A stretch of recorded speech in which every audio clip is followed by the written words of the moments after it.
আমাদের ভূগোল বদলাবে না, ভূগোল যা আছে তাই থাকবে, আমাদের চরিত্র বদলাবে, আমাদের দৃষ্টিভঙ্গি বদলাবে।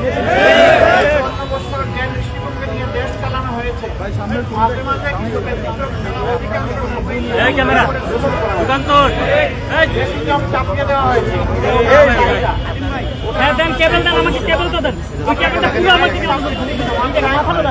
আমরা দুর্নীতিমুক্ত একটা সমাজ চাই, আমরা বৈষম্যহীন একটা সমাজ চাই, আমরা আমাদের শিশুদের জন্য একটা জায়গায় তো চলে নিই, আমরা আমাদের জনগণের জন্য মা বোনদের জন্য একটা নিরাপদ দেশ চাই, আমরা আমাদের বেকার সন্তানদের হাতে কাজ দিতে চাই এবং সবাই মিলে। আপনারা কিভাবে নেব? কোনো সম্ভব না। আপনি ভয় জমা দেন, ভয় জমা দেন, বলে যান, বলে যান।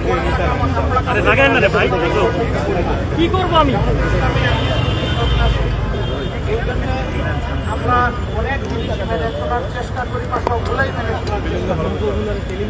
এই মিরপুর এবং কাপুর দীর্ঘদিন সন্ত্রাসের কবলে জর্জরিত ছিল। আমরা দোয়া করি আল্লাহ তাআলা যেন এখানে শান্তির পরিবেশটা সৃষ্টি করে দেন ইনশাআল্লাহ।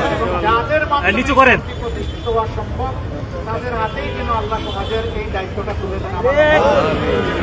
প্রিয় দেশবাসী, এলাকাবাসী, আমরা আজকে আমাদের ডিজিটাল ক্যাম্পেইনের বাস এবং আরো ভেহিকেল বুম দিয়ে দেন না কেন? বুম সামনে দেন না, ফিট অন করি নাই। আমরা দোয়া চাই আপনাদের কাছে। মানুষ মনে হয় না, রোবট মনে হয়। মানে বলেন তো, এই কথাগুলো আমাদের মানার তো অধিকার আছে। সমর্থনে ভালোবাসা নির্বাচিত হয়ে সরকার গঠন করতে পারি, তাহলে আমরা যেন দেশের মালিক না হয়ে আপনাদের সেবকে পরিণত হতে পারি, সেই দোয়াটা আমরা করি ইনশাআল্লাহ। আপনাদের পাওনাটা, অধিকারটা যেহেতু আমাদের সিম্বল হচ্ছে, প্রোভাইড হচ্ছে দাঁড়িপাল্লা, আমরা যার যেটা পাওনা তার অধিকার যেন তার ঘরে পৌঁছে দিতে পারি, সেটা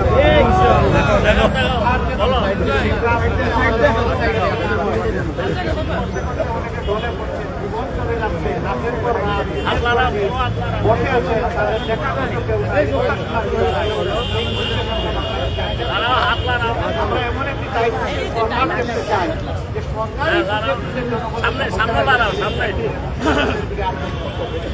এরকম একটা ইনসাফযুক্ত সমাজ আমরা গড়ে তুলতে চাই। এই সমাজ হবে আমাদের যে যুব সমাজ বুক চিতিয়ে লড়াই করে আমাদেরকে আপাতত মুক্তি এনে দিয়েছে, তাদের কামনা বাসনা এবং আকাঙ্ক্ষা সমাজ হবে, সেই সমাজটা হবে। যুবকদেরকে ধন্যবাদ, মা বোনদেরকেও ধন্যবাদ। এই লড়াই বাংলার মা তার ঘটনাকে শুধু 5 মাসের শিশু তুলে নিয়ে রাস্তায় চলে এসেছে, যুবকদেরকে এসে বলেছেন আমরাও তোমাদের সাথে আছি। তারা আমরা মাদেরকে নিরাপদ কর্মস্থল করতে চাই, চলাচলের নিরাপদ ব্যবস্থা করতে চাই, ঘরেও যারা ঘরে থাকতে ভালোবাসবেন, ভালোবাসার ঘরটা যেন নিরাপদ হয়। যারা কাজ করতে চাইবেন তার কাজের সম্মানের এবং নিরাপত্তা এই জায়গাটা আমরা ইনশাআল্লাহ তৈরি করতে চাই। আর যুবক অতীতের হাতকে মজবুত কারিগরের হাত হিসাবে গড়ে তুলে তাদের সম্মানের কাজ করি। আমরা বেকারত্বটা দিব না, আমরা বেকারত্বের অবসান করি। আল্লাহ যেন সেই বাংলাদেশটা আমাদের সবাইকে সমবেত উদ্যোগে গড়ে তোলার প্রয়োজন করে।